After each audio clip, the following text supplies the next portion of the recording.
You're being overpaid for what you do." That was the first sentence he said to me. No introduction, no handshake, no acknowledgement of the 19 years I had given to the company. Just that one flat declaration delivered across the polished desk like a cost-saving memo. I didn't blink. I simply straightened my spine, nodded once, and said, "Understood." Then I walked out, quietly, without letting the door echo behind me. My name is Mara Ellison. For nearly 2 decades, I had led the People Operations Division at Halverson Stratex, a company that had weathered 2 recessions, 3 CEOs, and more restructuring cycles than I could count. I wasn't the loudest in the room, but I was the one people came to when budgets broke, when departments fractured, when lawsuits circled. I wasn't the face of the firm, I was the framework. My systems held people together long before they realized they were at risk of coming apart. But none of that mattered to Drew Langford, the new CEO, 35, board appointed, fresh from a consultancy with a collapsible portfolio and a vocabulary full of disruption, velocity, and performance modeling. He didn't greet the department heads when he arrived. He sent a mass email about streamlining culture, renamed all our conference rooms after abstract verbs, removed the handshake protocol, replaced it with QR code greetings. No one knew what that meant. We just stopped greeting. I was told I had a meeting with him that morning. No agenda, no context. I still prepped. Old habits. I outlined team metrics, retention data, engagement scores, systems architecture, figures that reflected the stability we had built. He didn't look up when I walked in. "You've been here how long?" he asked, eyes on his laptop. 19 years this May." He gave a quick, dry laugh. "Legacy salaries." Then, still staring at the spreadsheet in front of him, he said, "You're being overpaid for what you do. Starting next cycle, your base will be adjusted by 30%. He didn't ask for a reaction, and I didn't give him one, because that moment wasn't about my salary. It was about visibility. He didn't see me. Not really. He didn't see the quiet fire drills I'd prevented, the department reorgs I had untangled, the lawsuits I had diffused before they ever reached the general counsel's desk. He didn't see the systems. He only saw the cost line, a salary figure attached to a name he didn't care to know. What he didn't realize was that the minute he reduced my pay, he increased my clarity. Because it wasn't just disrespectful, it was instructional. That kind of dismissal doesn't come from personal animosity, it comes from arrogance. And arrogance in an unfamiliar structure is always a dangerous imbalance. I walked out of his office, not humiliated, not shaken, but activated. Because I had built the system he was trying to override. And he had just handed me a reason to let it correct itself. The next week, my office was gone. No notice, no conversation. I returned from a lunch meeting to find a new face. Early 20s, glossy smile, arranging paperweights like she'd always belonged there. She looked up, surprised only for a second. "Oh," she said, as if I were the one interrupting. "Didn't they tell you? I'm Drew's new executive assistant. He asked that I be seated closer to him." No nameplate, no explanation, just a smile and the weight of being erased. I packed my things without a word, no dramatics, no confrontation. I relocated to an old desk beside the copier, where the light flickered overhead and the air vent clicked every 9 seconds. I counted. I always count when systems change without warning. It tells me how far the imbalance will reach. Within days, I was removed from the weekly strategy call. My name vanished from calendar invites, my inbox filled with generic administrative requests, work I hadn't done in over a decade. Meanwhile, the assistant, whose name I would later learn was Kendra, was given shadow access to the entire People Systems database. Payroll, contracts, compliance archives, all of it. "Just so she can learn the ropes," Drew said, but she wasn't learning. She was harvesting. She took screenshots of org charts she didn't understand, forwarded policy updates without reading them, laughed too loudly in open areas and referred to me as Marmar in front of interns who had joined 3 weeks ago. I said nothing, because I wasn't confused. I was documenting every misrouted contract, every compliance risk ignored, every flagged audit that sat unread in Drew's inbox. They thought I was passive, but I was precise. Each morning, I arrived 15 minutes early. Each evening, I stayed 20 minutes late. Quietly, without fanfare, I began backing up records, capturing version histories, reviewing every permission log tied to the systems I had designed, the safeguards I had once built for resilience. I now studied for silence. I mapped who had access, who had changed it, who had overridden which protocols. No one asked why, no one questioned my intent, because they had already decided I didn't matter. And that was their second mistake. Drew believed he had made a clean cut, but what he didn't understand was that the infrastructure he was standing on was never neutral. It had memory, it had logic, it had weight distribution, and the moment he undermined it, he started shifting pressure into places he couldn't see. I didn't need to fight. I only needed to keep watching, because a system that forgets its own foundation will always, eventually, collapse under what it tries to carry. They thought I was winding down. I was winding in, tighter, calmer.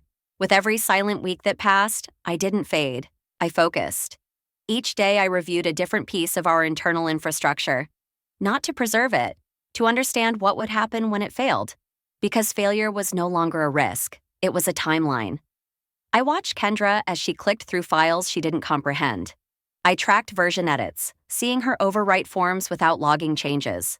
She forwarded compliance memos to the wrong addresses, filed contracts under the wrong quarters, and deleted names from escalation charts because they looked outdated. No one corrected her. Drew encouraged it. "We need new eyes," he said in a staff meeting. "Old systems preserve old problems." But the old system wasn't the problem. The ignorance of it was. So I began writing again. Not policy, not memos, just one document. A private archive. A plain text log of access changes, policy reversals, missed review checkpoints, and incorrect data handling. I wasn't building a case. I was creating a timeline. Something the system itself couldn't delete because it no longer knew it existed. I also reconnected with someone no one remembered. Monica Liu. She had started in tech support, quietly risen through the infrastructure team, and now managed back-end security workflows, silently, surgically, and without any need for credit. Years ago, I had advocated for her promotion when her manager wanted to outsource the entire support tier. She hadn't forgotten. When I messaged her, I only wrote one sentence. "If the continuity shield were ever breached, could we redirect admin ownership safely?" She replied with 3 words. "Already designed it." We met that evening, not in the office, not on company servers, just 2 people who understood that what we had once built to preserve others might now need to preserve itself. We reviewed access chains. We noted the fail-safes that had not yet been compromised. We activated the dormant override protocol, originally meant for blackout or leadership incapacitation. It wasn't illegal. It wasn't malicious. It was simply there. Buried deep in our continuity handbook, co-authored by me in a year when no one wanted to fund disaster planning. Now it would do what it was designed for, protect the system from those who no longer knew how to protect it themselves. The first thing to disappear wasn't a policy, it was my name. Quietly, without ceremony, I removed it from every structure that required active consent. Payroll override authorizations, contract escalation paths, system ownership declarations, I withdrew from all of them, formally and within policy. No one noticed. Drew had stopped looking at signatures. Kendra didn't know what half the forms were for. They assumed it was all still intact. And in a way, it was, just no longer held by me. That's when I wrote the letter. Not a resignation, not a warning. A declaration of disassociation, terse, legal, tactile. Effective immediately, I withdraw all personal liability and executive authority from platforms, protocols, and workflows built under my direction. No access granted under my name remains valid unless mutually reauthorized in writing. Signed, M. Ellison. I printed 1 copy, sealed it, sent it by internal courier to legal, marked for audit file only. No double C, no explanation, just presence. Then I activated the trigger. The continuity override I'd configured with Monica was never meant to be loud. It didn't shut things down, it just removed privileges. Shifted system ownership from individuals to the framework itself. A digital transition from trust-based authority to lockstep logic. Overnight, admin tokens began to expire. By morning, platform access requests piled up unanswered. Drew sent a group message asking who had changed the architecture. Monica responded. Nothing was changed, just reverted. He didn't reply. 2 days later, he called a department sync. Agenda: crisis response and cost optimization. Kendra arrived late, flustered, holding a report she clearly hadn't read. I sat in the back, still officially in strategic support. No one asked for my input. No one noticed I hadn't logged in using my usual credentials. They didn't even notice I hadn't logged in at all, because in their minds, I had already been removed. But in reality, I had simply removed myself. From risk, from blame, from the systems they were now trying to pilot without a map. And the strangest part, I didn't feel angry. I felt ready. Because for the first time, I wasn't holding anything up. And they were about to find out what that absence really meant. The first signs weren't dramatic. There was no system crash, no emergency alert, no loud confrontation in a conference room. It began, as these things often do, with a routine inquiry. Payroll reported missing access to update compensation records. Legal followed, flagging authentication failures when attempting to retrieve contract archives. Compliance reported an audit trail that suddenly stopped halfway through a report. No one panicked. Not yet. The assumption was simple. Someone forgot to grant the right permissions. A glitch, a refresh, an easy fix. But the fixes didn't work. Requests bounced, credentials failed. Approval chains returned empty. The systems weren't broken. They were intact, but unreachable. Like a network that remembered what it once allowed, but no longer recognized who was asking. Kendra responded with vague reassurances. System caches needed resetting. There had been an internal migration. Everything was just a bit delayed.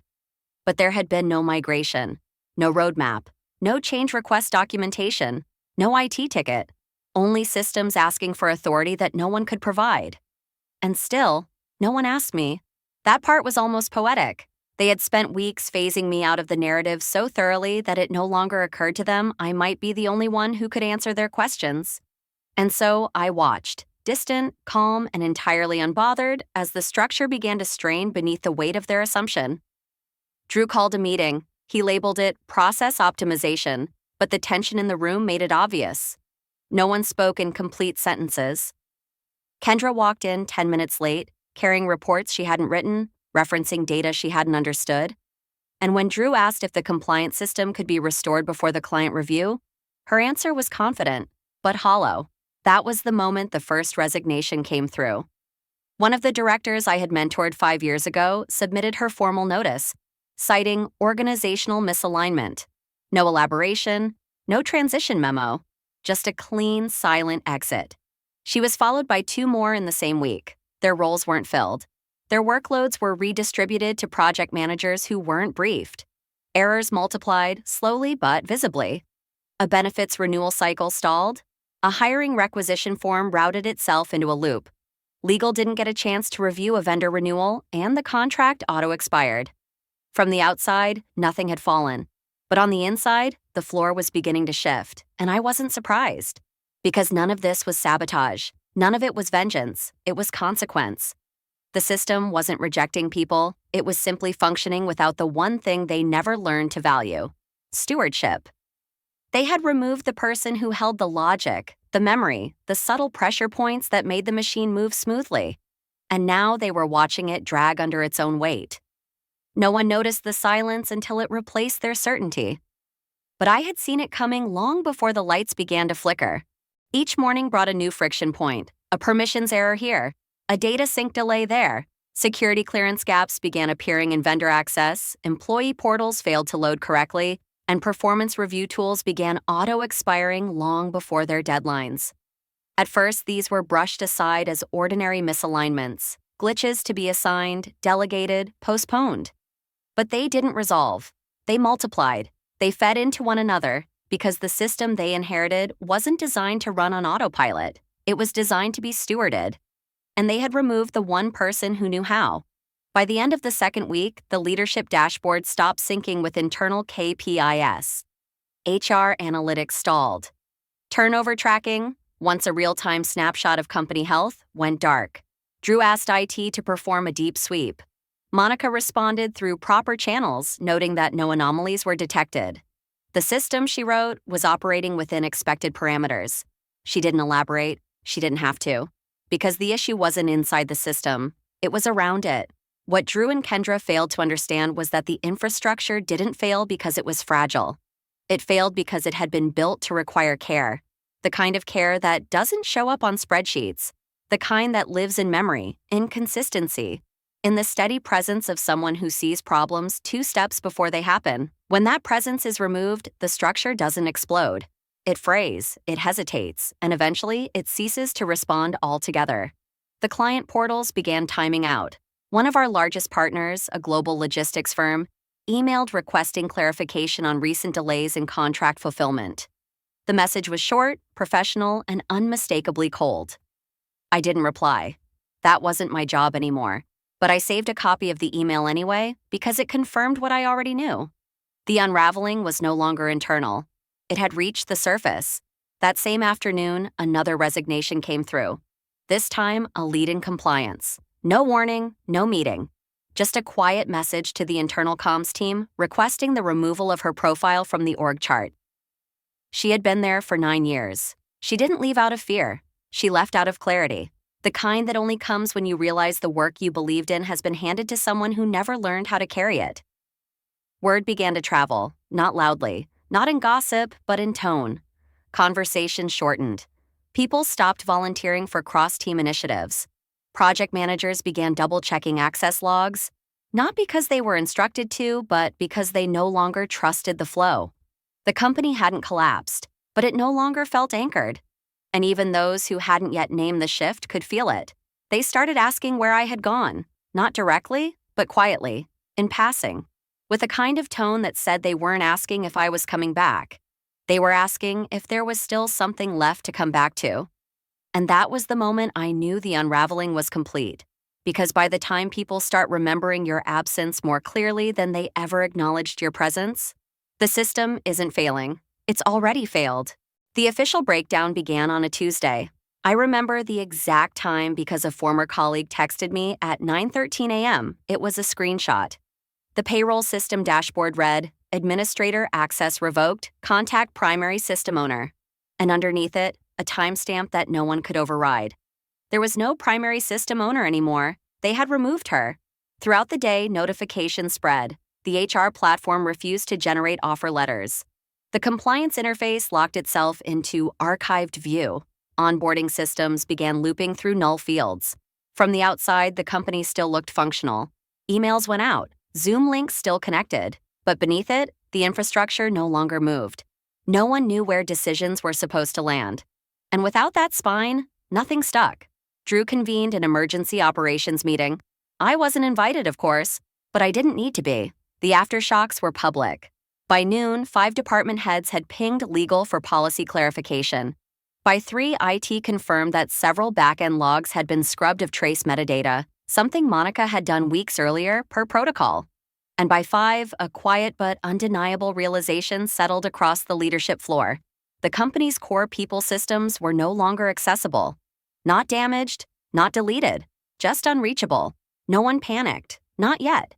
People still believed in short-term fixes. They asked for backups. They requested sandbox restores. But the systems responded the same way every time. Request denied, insufficient clearance. They called the vendor. The vendor referred them to the internal system license holder. And that, they realized, was me. I didn't answer their calls, not because I wanted revenge, but because there was nothing left to say. They had removed my title. They had reduced my scope. They had dismissed my role as outdated. And with it, they dismissed every safeguard I had personally constructed, documented, and maintained for nearly 2 decades. And now they were learning what happens when you treat a system architect like a replaceable task manager. The silence they had assigned to me was now echoing through their operations. That evening, as Drew sat in his glass office with the blinds partially drawn, I heard from someone who had once worked closely with him, a finance director who had since moved on to a competitor. Her message was brief. "He looks like a man trying to hold a structure he no longer understands. You did this without touching anything." She wasn't wrong, because collapse, when done right, doesn't need force. It only needs absence. By Wednesday, nothing functioned as intended. Work continued, technically. People showed up, meetings were held, but no one trusted the systems anymore. Every approval was double-checked. Every email was forwarded 3 times for confirmation. Documents were printed in triplicate, an act that hadn't been necessary in over a decade. Confidence had drained from the workflow, and in its place was a quiet kind of chaos. The finance portal was the first to go dark. Then the benefits interface refused to load during open enrollment. Legal was locked out of precedent templates, and the new head of compliance submitted a ticket asking where the legacy risk index had gone. There was no answer, because the people who had the answers were gone. Not out of revenge, not in anger, just gone. I watched it all unfold from a high-floor conference room at a different company. My new office, a quieter one, a safer one that had already begun implementing the systems I had spent years perfecting elsewhere. I hadn't reached out to anyone from my old firm, but they began reaching out to me. Carefully, cautiously. First, it was the intern I had once recommended for a training program, now a team lead. Then a former colleague from operations. Then someone from the ethics committee. The messages varied in tone, but they all circled the same quiet truth. They understood now. What I had done, what I had protected, what they had allowed to be dismantled. One of them wrote, "They told us you were holding us back, but it turns out you were the only one holding us together." I didn't reply, not out of coldness, but because I knew their words weren't for me.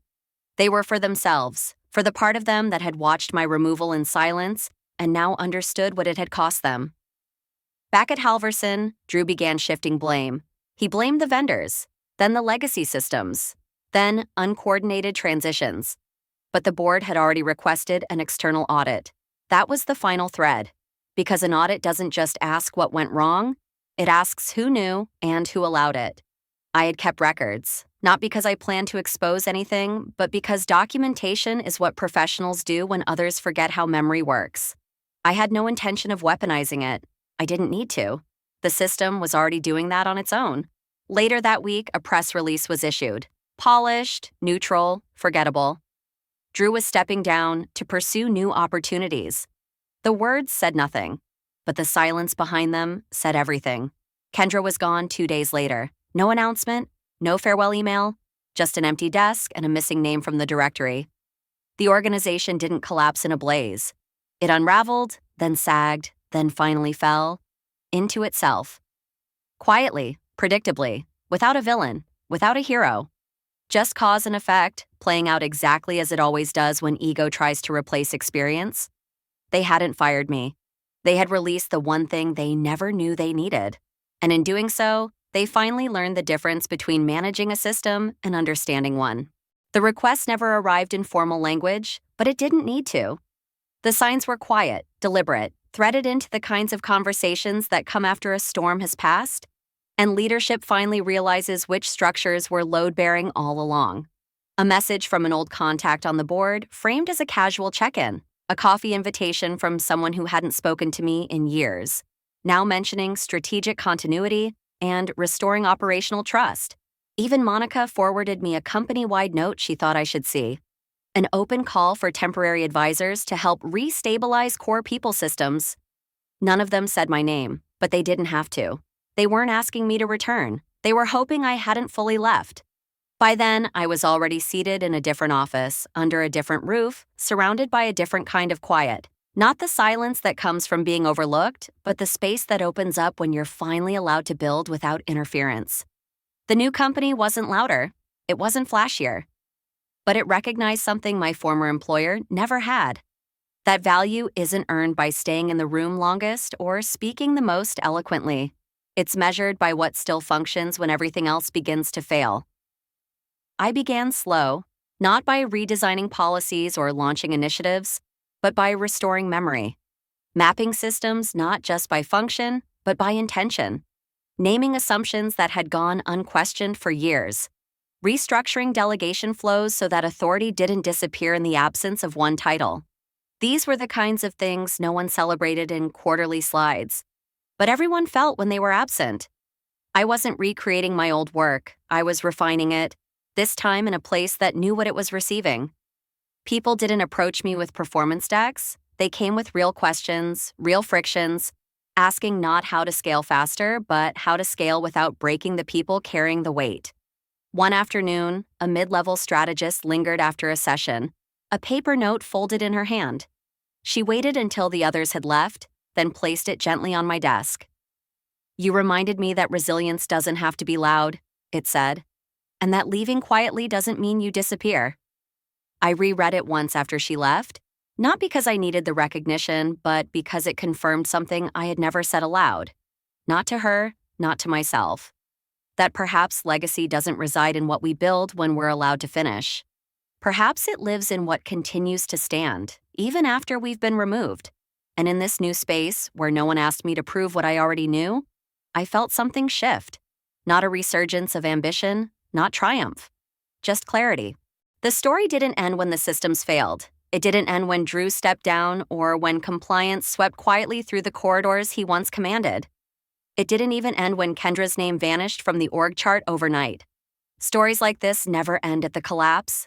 They only begin again, elsewhere, in places built without the pretense of legacy, but with the discipline of learning. At the new firm, my title carried weight, but it wasn't the kind you wear like armor. It was quiet, earned, and functional. I had no need to broadcast influence because the work had already proven itself. People brought questions they hadn't felt safe voicing elsewhere. Not because I invited them to speak, but because I made it unnecessary to ask permission. The culture shifted, not with grand speeches or sweeping change, but with small realignments, each one rooted in the knowledge that people stay not for perks, but for protection. I began a cohort, not for rising executives, but for those often left at the margins. Women over 40, professionals returning from caregiving, employees who had weathered too many reorganizations to trust easily, but hadn't yet forgotten how to care. It wasn't flashy, there was no press release. We met in borrowed rooms with blank whiteboards. And still, the room filled, again and again, because when you create a space where experience isn't treated like excess weight, people show up differently. One participant, a woman who had once been dismissed as unscalable, left me a note after our final session. It said, "You gave me a future I didn't know I was still allowed to imagine." I folded it carefully and placed it in my drawer, not because I needed the reminder, but because it deserved to be held. And while all of that was happening, quiet, steady, restorative, I received a final message from someone I hadn't thought about in weeks. Monica forwarded it from her personal inbox. It was a formal HR notice from Halverson's board, dated 2 weeks after Drew's departure. As of next quarter, all systems, processes, and policies attributed to prior leadership will undergo external review for long-term viability. Beneath it, a footnote in smaller text. Legacy knowledge retention remains a critical risk. It wasn't signed by anyone I recognized. I closed the email without response. Because by then, they weren't asking for me. They were asking for what I had taken with me. That's the part they never understood. You can replace a nameplate, you can strip a title. But if you dismiss the one who built the foundation, not just structurally, but culturally, you don't simply lose a person. You lose the memory of how it was all held together. And without that, even your repair work becomes guesswork. Legacy isn't written in resignation letters or retirement speeches. It's not enshrined in corner offices or preserved in corporate photo walls. Legacy lives in the questions people start asking because you once made it safe to ask. It echoes in the systems that remain stable long after you've gone. It breathes through the voices you once mentored, now steady enough to mentor others. And it stands, unshaken, in the space between what they tried to replace and what they can never replicate. I don't think about Drew often. When I do, it's not with anger, it's with clarity. He wasn't the architect of my downfall. He was the architect of his own. And the only part I played was stepping aside just long enough for gravity to finish the work. Some people confuse silence for weakness. They believe if you leave quietly, you were never really there. But I know better. And now, so do they. I used to believe that walking away was a kind of surrender. Now I know it's what makes space for everything they can't erase.